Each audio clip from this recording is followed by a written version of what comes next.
الحمدللہ وکفا وسلام علی عباده الذین اصطفى اما بعد اعوذ باللہ من الشیطان الرجیم بسم اللہ الرحمن الرحیم واللہ یرزق من یشاء بغیر حساب صدق اللہ العظیم۔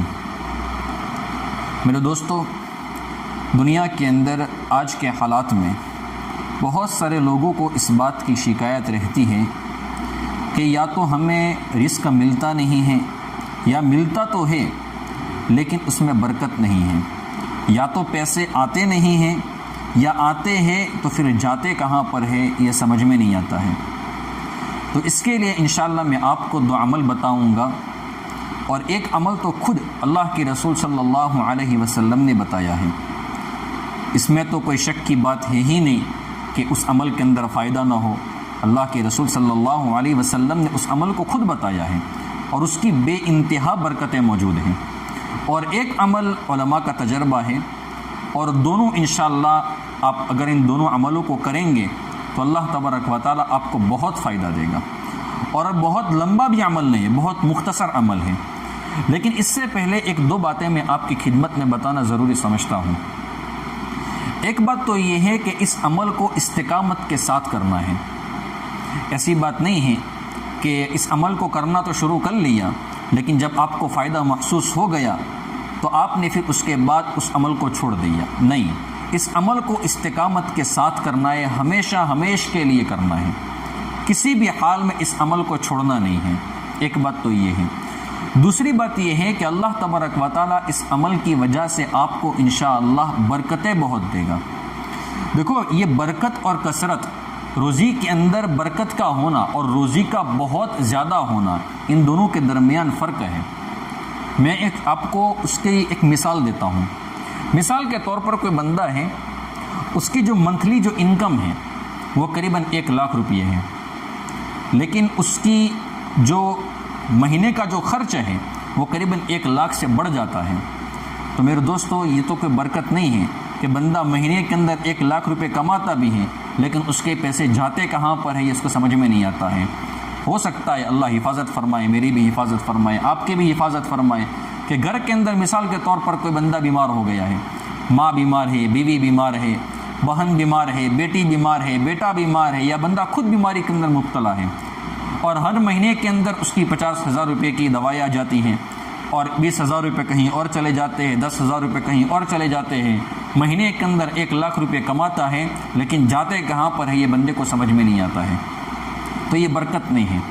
برکت کسے کہتے ہیں؟ مثال کے طور پر کسی بندے کو اللہ تبارک و تعالیٰ 20,000 روپے مہینے کے دیتے ہیں، لیکن 5,000 6,000 8,000 یا 10,000 کے اندر بندے کا پورا خرچ وغیرہ نکل جاتا ہے، گھر میں کوئی بندہ بیمار نہیں ہے، سر کے اوپر قرض نہیں ہے، لون وغیرہ کے اندر بندہ پڑا ہوا نہیں ہے کہ جس کی وجہ سے اس کو سود بھرنا پڑتا ہے، بیاج بھرنا پڑتا ہے، ایسی کوئی بات نہیں ہے، تو میرے دوستو اسے کہتے ہیں برکت۔ اللہ تبارک و تعالیٰ برکتوں کے اوپر وہ کام بنا لیتا ہے جو کثرت کے اوپر نہیں بنتا ہے۔ برکت بہت بڑی چیز ہے۔ نمبر 3، ساتھ میں میرے دوستو ہمیں گناہوں سے بہت بچنا ہے۔ یاد رکھیں، گناہوں سے بچنے کی وجہ سے اللہ تبارک و تعالیٰ رزق دیتا ہے اور رزق میں برکت بھی دیتا ہے، اور جب بندہ گناہوں کے اندر مبتلا رہتا ہے تو اس رزق کے اندر سے اللہ تبارک و تعالیٰ برکت کو اٹھا لیتا ہے۔ دیکھو، دنیا کے اندر بھی جب آپ کسی ڈاکٹر کے پاس جاتے ہیں دوائی لینے کے لیے تو ڈاکٹر کیا کہتا ہے کہ میں آپ کو دوائی تو دوں گا لیکن ساتھ میں جو چیزیں میں آپ کو بتاؤں گا اس سے آپ کو بچنا بھی ہے۔ مرچ نہیں کھانی ہے، تلی ہوئی چیز نہیں کھانی ہے، تیل آپ کو نہیں کھانا ہے، یا اس طریقے سے بہت ساری چیزیں پرہیز کی بتاتا ہے۔ میرے دوستو، جب دنیا کے اندر جسمانی بیماری کو دور کرنے کے لیے دوائی کے ساتھ پرہیز ضروری ہوتا ہے، ٹھیک اسی طریقے سے روحانی بیماریوں کو دور کرنے کے لیے اعمال کے ساتھ گناہوں سے بچنا بھی ضروری ہے۔ اس لیے نمبر 2، آپ اپنے آپ کو، ہم سب اپنے آپ کو گناہوں سے میرے دوستو بہت بچائیں، اللہ کی نافرمانی نہ کریں۔ اس عمل کا فائدہ کیا آپ کو ہوگا؟ میں کچھ تجربے کی چیزیں اور کچھ باتیں میں آپ کو بتا دیتا ہوں۔ مثال کے طور پر آپ میں سے کوئی بندہ ایسا ہے کہ جس نے دنیاوی اعتبار سے کوئی ڈگری حاصل کی ہے لیکن اس کو جاب مل نہیں رہی ہے، یا جاب ملی تھی لیکن وہ جاب ہاتھ سے چلی گئی ہے، اس عمل کو کر لے، گناہوں سے بچے، اخلاص کے ساتھ کرے، استقامت کے ساتھ کرے، اللہ تبارک و تعالیٰ آپ کو وہ جاب دوبارہ واپس دے دے گا یا تو اس سے بہتر دے گا۔ مثال کے طور پر آپ میں کوئی بندہ ایسا ہے کہ جو بزنس مین ہے، کوئی دکان چلا رہا ہے، حلال طریقے سے دکان کو چلا رہا ہے، جھوٹ نہیں بولتا ہے، دھوکہ نہیں دیتا ہے اور حلال چیزوں کی تجارت کرتا ہے، لیکن اس کو پروفٹ نہیں مل رہا ہے، جیسا منافع ملنا چاہیے ویسا منافع مل نہیں رہا ہے، دکان کے اندر کسٹمر آ نہیں رہے ہیں، اس عمل کی برکت سے اللہ تبارک و تعالیٰ آپ کی وہ پریشانی بھی دور کر لے گا۔ تیسرا ایک فائدہ آپ کا انشاءاللہ یہ بھی ہے، اور یہ تجربے والی چیز ہے، کہ کسی جگہ پر آپ نے اپنا پیسہ انویسٹ کیا ہے، کسی جگہ پر آپ نے اپنا پیسہ لگا دیا ہے، لیکن مندی کی وجہ سے یا کسی اور وجہ سے وہ پیسہ وہاں سے نکل نہیں رہا ہے، یا کسی نے آپ کے پیسوں کے اوپر زبردستی قبضہ کر لیا ہے، اس عمل کو کر لیں، اللہ تبارک و تعالیٰ کی غیبی مدد اور نصرت انشاءاللہ آپ کے ساتھ شامل حال ہوگی، اور وہ پیسہ کسی بھی حال میں وہ انشاءاللہ آپ کے پاس آ جائے گا۔ اب میں عمل کے اوپر آتا ہوں کہ وہ عمل کیا ہے۔ پہلے روایت پڑھ کر میں آپ کو سناتا ہوں۔ اللہ کے رسول صلی اللہ علیہ وسلم کی حدیث مبارکہ ہے، حضرت سہل ابن سعد رضی اللہ تعالیٰ عنہ اس روایت کے راوی ہیں، فرماتے ہیں کہ ایک شخص اللہ کے رسول صلی اللہ علیہ وسلم کے پاس آیا، اور اللہ کے رسول صلی اللہ علیہ وسلم سے آ کر کہنے لگا کہ یا رسول اللہ، فقر و فاقہ بہت ہے، گھر کے اندر کھانے کی چیزیں نہیں ہیں، رزق کے اندر تنگی بہت ہے، میں بہت اندر سے یعنی مر رہا ہوں، اور اندر سے اپنے آپ کو میں تکلیف کے اندر محسوس کر رہا ہوں۔ اللہ کے رسول صلی اللہ علیہ وسلم نے عمل بتایا۔ اب سنیں یہ عمل کیا ہے، دھیان سے سنیں۔ اللہ کے رسول صلی اللہ علیہ وسلم نے فرمایا، جب آپ گھر میں داخل ہو تو سب سے پہلے آپ سلام کرو، السلام علیکم ورحمۃ اللہ وبرکاتہ۔ پھر اللہ کے رسول صلی اللہ علیہ وسلم نے فرمایا، چاہے گھر میں کوئی ہو تو بھی سلام کرنا ہے، کوئی نہ ہو تو بھی سلام کرنا ہے، سلام ضرور کرنا ہے۔ نمبر 2، میرے اوپر تم درود و سلام بھیجو۔ اللہ کے رسول صلی اللہ علیہ وسلم کی جو روایت ہے اس میں جو الفاظ ہے وہ میں آپ کو پہلے بتا دیتا ہوں کہ اس کے اندر کن الفاظ میں صلاۃ و سلام موجود ہیں۔ وہ کیا ہے؟ الصلاۃ والسلام علی رسول اللہ صلی اللہ علیہ وسلم۔ ان الفاظ کے اندر اگر صلاۃ و سلام پڑھے تو بہت بہتر ہے، ورنہ ہمیں کوئی بھی درود شریف جو آتا ہے وہ ہم پڑھ لیں گے، وہ انشاءاللہ کافی ہو جائے گا۔ نمبر 2۔ نمبر 3، ایک مرتبہ سورہ اخلاص پڑھنی ہے۔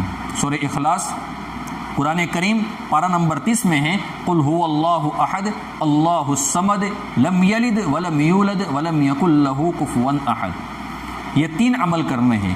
نمبر 1، گھر میں جاتے ہی سلام کرنا ہے، چاہے کوئی موجود ہو چاہے کوئی موجود نہ ہو۔ نمبر 2، اللہ کے رسول صلی اللہ علیہ وسلم پر صلاۃ و سلام پڑھنا ہے۔ نمبر 3، ایک مرتبہ سورہ اخلاص پڑھنی ہے۔ وہ صحابی گئے اور ان صحابی نے یہ عمل کرنا شروع کر لیا۔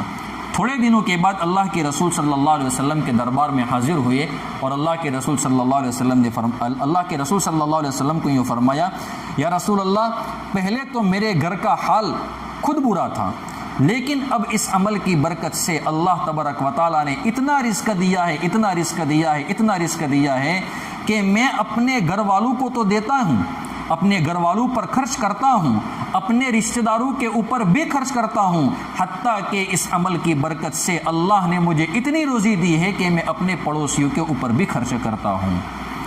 اب چھوٹا عمل ہے لیکن فائدہ دیکھیں، یہ بہت بڑا فائدہ ہے اس کے اندر، اس عمل کو کرنا ہے۔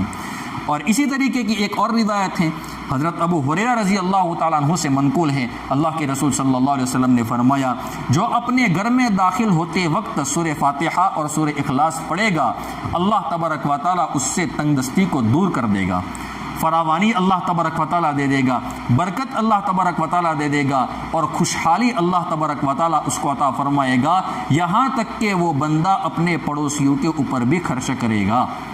یہ اس عمل کا فائدہ انشاءاللہ رہے گا۔ اور ایک عمل ہے جو بزرگوں کا اپنا آزمایا ہوا عمل ہے، وہ عمل کیا ہے؟ قرآن کریم میں موجود ہے ایک آیت کریمہ، قرآن کریم پارہ نمبر 25 سورۃ الشورى آیت نمبر 19، اللہ لطیف بعبادہ یرزق من یشاء وہو القوی العزیز۔ یہ آیت کریمہ ہے، آپ قرآن کریم میں دیکھ لیں یا تو کسی سے پوچھ لیں۔ یہ آیت کریمہ پڑھنی ہے، کب پڑھنی ہے؟ فجر کی نماز جب ہم پڑھ لیں اس کے بعد جو مسنون اذکار جو ہمیں آتے ہیں اس کو ہم پورا کر لیں، اور اس کے بعد اس آیت کریمہ کو 70 مرتبہ اس آیت کریمہ کو پڑھنا ہے۔ تو انشاءاللہ جب آپ یہ عمل کریں گے اپنی آنکھوں سے میرے دوستو آپ برکتیں دیکھیں گے۔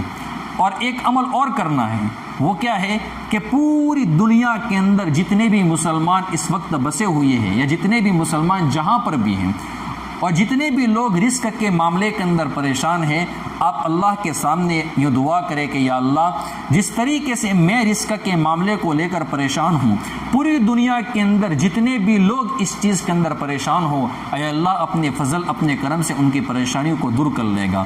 جن کے مقدر میں پریشانی کا دور ہونا لکھا ہوگا اللہ دور کر لے گا، لیکن چونکہ آپ نے ان کے حق میں دعا کی ہے تو اللہ تبارک و تعالیٰ آپ کی دعا کو ضرور قبول کرے گا، اور اللہ آپ کو رزق میں برکت ضرور دے گا۔ اللہ تبارک و تعالیٰ مجھے اور آپ کو عمل کرنے کی توفیق عطا فرمائے، آمین یا رب العالمین۔ وآخر دعوانا ان الحمد للہ رب العالمین۔